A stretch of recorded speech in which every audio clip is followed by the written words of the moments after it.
Sama-sama kita muliakan, kita hormati anak cucu baginda Nabi Muhammad sallallahu alaihi wasallam, darah dagingnya baginda Nabi Muhammad sallallahu alaihi wasallam, duduk bersama dengan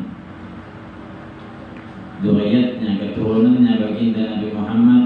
Ini sama halnya kita duduk bersama baginda Nabi Muhammad sallallahu alaihi wasallam. Banyak yang merebutkan tentang warisan, tentang peninggalan baginda Nabi Muhammad. Ketika ada rambut Rasul sallallahu alaihi wasallam, semuanya ingin memegang, semuanya ingin mencium. Ketika ada peninggalan pedang baginda Nabi Muhammad, semuanya mau memegang.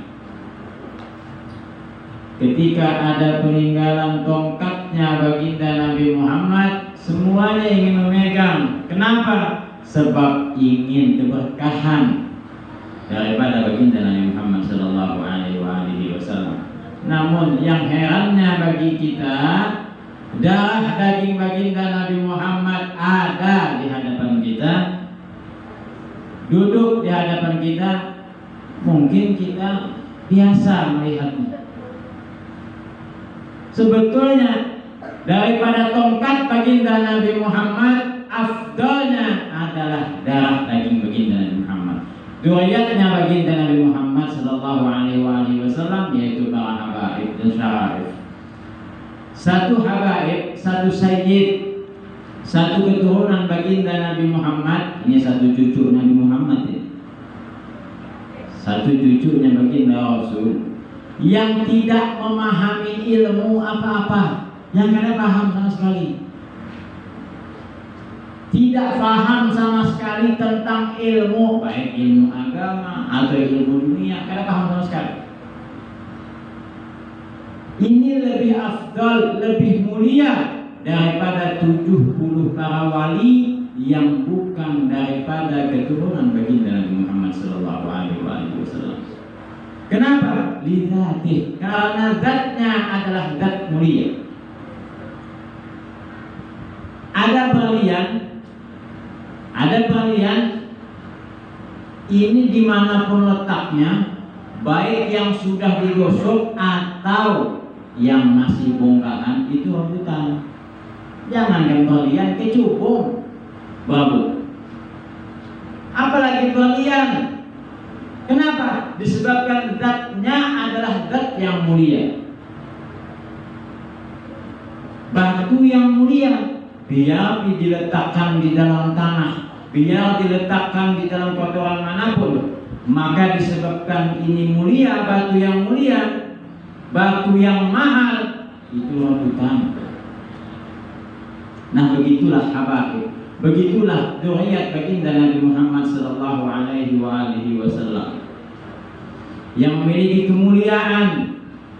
Dan siapa yang mencintai habaib, mencintai anak keturunan baginda Nabi Muhammad sallallahu alaihi wasallam, pasti dicintai oleh baginda Rasul sallallahu alaihi wasallam. Tidak ada jalan menuju kepada Allah tanpa melewati baginda Nabi Muhammad sallallahu alaihi wasallam, dan tidak ada jalan menuju kepada baginda Rasul sebelum dia mencintai anak cucu baginda Nabi Muhammad sallallahu alaihi wasallam. Ahli ibadah kita ahli ibadah. Salat bukan hanya malam, siang malam kita salat. Ilmu, beberapa kitab yang kita hafal, ilmu nih banyak kitab yang kita hafal.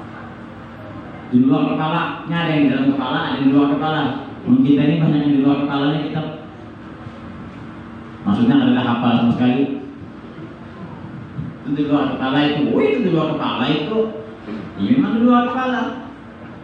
Kada ada yang masuk, kada hafal. Kalau yang hafal itu di dalam kepala tapi. Kita ibadah, siang puasa, malam ibadah, siang puasa, malam ibadah, kada putus-putus. Ibadah kepada Allah Subhanahu wa taala. namun ada sedikit di dalam hatinya benci kepada cucu baginda Nabi Muhammad sallallahu alaihi wasallam. Sedikit tidak. Ini ibadah ini.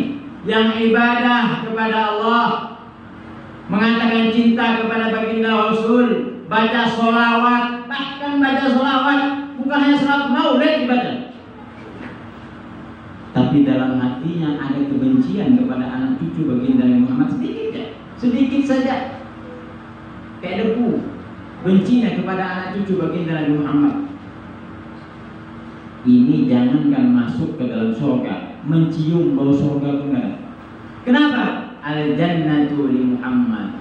Surga adalah milik baginda Rasul sallallahu alaihi wasallam. Ingin masuk ke dalam surga, pamitan dulu kepada si pemiliknya. Minta izin kepada pemiliknya. Kalau anak cucu pemiliknya kita benci, bagaimana baginda Rasul ingin menerima kita? Kita aja misalnya nih, ada yang mengatakan, Pak, saya ulun ini cinta dengan pian, sayang dengan pian, pas lewat anaknya ditinjit. Marah orang tuanya. Begitulah dengan baginda Rasul. Fatimah adalah bagian dari aku, kata baginda Rasul. Barang siapa yang mencintai Fatimah, maka aku akan mencintai. Siapa yang membenci Fatimah, aku akan membencinya. Kalau sudah baginda Rasul yang benci, kayak apa anak masuk dalam surga? Biar ibadah kita ribuan rakaat, apalagi ada sembahyang sama sekali. Sembahyang kada, puasa kada, berzakat kada, haji kada, benci lagi dengan anak cucu baginda Nabi Muhammad. Masih lanjutkan nih? Ini masih yang ulun muliakan Habibnya masih nih. Belum ustadznya lagi. Belum ustadznya lagi nih. Ada boleh kelebihan? Belum takut dengan doanya Habib tadi. Doanya satu walinya Allah ini dijabah oleh Allah, dikabulkan oleh Allah. Apalagi 70 orang wali. Satu Habib aja sama dengan 70 orang wali yang bukan sadat, yang bukan dari golongan Habib. Tapi yang bukan Habib jangan berangan-angan jadi Habib. Kenapa? Darahnya kadang menyambung. Habib kadang diukur melewati wajah. Jangan sampai hidung mancu, jambang pina banyak. Ini Habib nih. Ini Habib nih. Jangan lihat dari wajah. Namanya siapa? Muhammad. Jangan lihat Muhammadnya dulu. Darahnya yang dilihat, nasabnya yang dilihat. Ini wajah alim lagi baca doa handal, hebat, ceramah hebat, semuanya hebat, kitab-kitab hafal. Ini Habib lain, lihat dulu ini nasabnya kemana nyambung? Ke Rasulullah kah? Kepada yang lain enggak? Kan begitu. Walaupun hidung bina bulat-bulat, tapi nasabnya bersambung kepada baginda Rasul. Wajah-wajah Indonesia sama sekali tidak menunjukkan wajah Arabnya, wajah keturunan Rasulullah tidak menunjukkan, namun nasabnya bersambung kepada baginda Rasul. Ini Habib. Jangan nampaknya kelihatan hidung-hidung mancung, jambang pina banyak itu lalu Habib lain. Apalagi sampai berlaku Habib. Jangan sampai berlaku Habib. Bang siapa? Apa Allah melaknat, kata baginda Rasul. Allah melaknat kepada manusia, kepada umat nih, kepada kita nih, yang menasabkan dirinya selain abahnya. Berarti kalau dia mengaku Habib, berarti dia kadang mengakui abahnya. Nah ini dilaknat oleh Allah Subhanahu wa Ta'ala. Walaupun alim, walaupun apa bahasa itu imamah, bulangnya singgah besar, apa namanya? Sorban kepala. Mengaku Habib, ini tidak boleh. Tidak boleh. Cukup menjadi, kalau memang kita tidak ada jalurnya kepada Habib, kepada baginda Rasul sallallahu alaihi wasallam, jalur nasabnya kadang sampai kepada baginda Rasul, cukup menjadi pecinta baginda Rasul sallallahu alaihi wasallam, insya Allah akan mendapatkan kecintaan baginda Nabi Muhammad sallallahu alaihi wasallam. Ada kisah, ada cerita Syekh Abdullah Basudan. Ini Syekh Abdullah Basudan duduk di pinggir Ka'bah.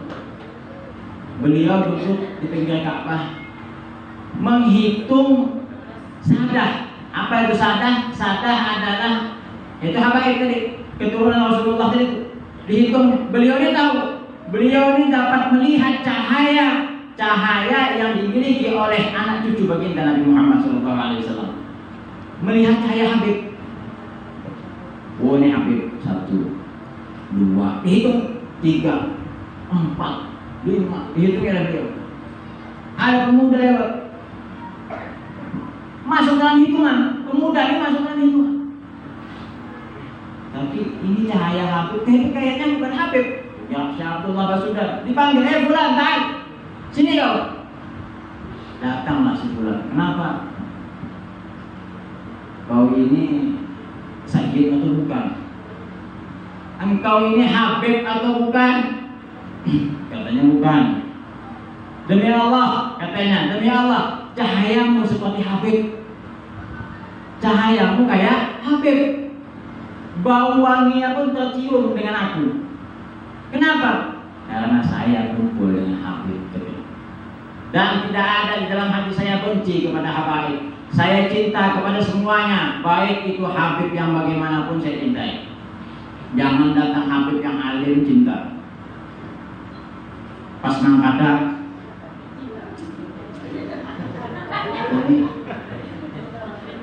Kita ini kan diperintahkan untuk cinta kepada Habibnya, bukan untuk belajar. Kalau memang Habibnya itu alim, maka belajarlah dengannya. Kenapa? Sebab ilmu dan nasabnya bersambung kepada baginda Nabi Muhammad SAW. Kalau dia tidak mampu untuk mengajarkan keilmuan kepada kita, maka cintailah dia. Kenapa? Dengan mencintanya, insya Allah kita akan mendapatkan cinta baginda Nabi Muhammad SAW. Cukup kita mencintai. Kata baginda Rasul, kalau kalian melihat cucuku, melihat keturunanku yang memiliki ilmu, maka cintailah dia karena Allah Subhanahu wa ta'ala. Namun jikalau dia tidak memiliki apa-apa, tidak paham dengan ilmunya, maka cintailah dia karena aku. Cintai karena aku, kata baginda Rasul sallallahu alaihi wasallam. Nah, jadi duduknya habaib di tempat kita ini bersyukur. Kita bersyukur kepada Allah Subhanahu wa ta'ala. Kenapa? Di mana ada habaib, di situ ada baginda Nabi Muhammad sallallahu alaihi wasallam. Di mana ada baginda Nabi Muhammad, pasti rahmat Allah akan turun kepada kampung tersebut. Insyaallah. Kalau nasab kita tidak bersambung kepada baginda Rasul, maka ambillah dalam segi keilmuannya supaya bersambung kepada baginda Rasul sallallahu alaihi wasallam. Ada hadis, kullu sababin wa nasabin munqati'un illa sababi wa nasabi la yunqati'. Setiap sebab keilmuan dan keturunan itu pasti akan terputus kecuali keturunan dan juga keilmuan yang bersambung dengan baginda Rasul tidak akan pernah terputus sampai kiamat.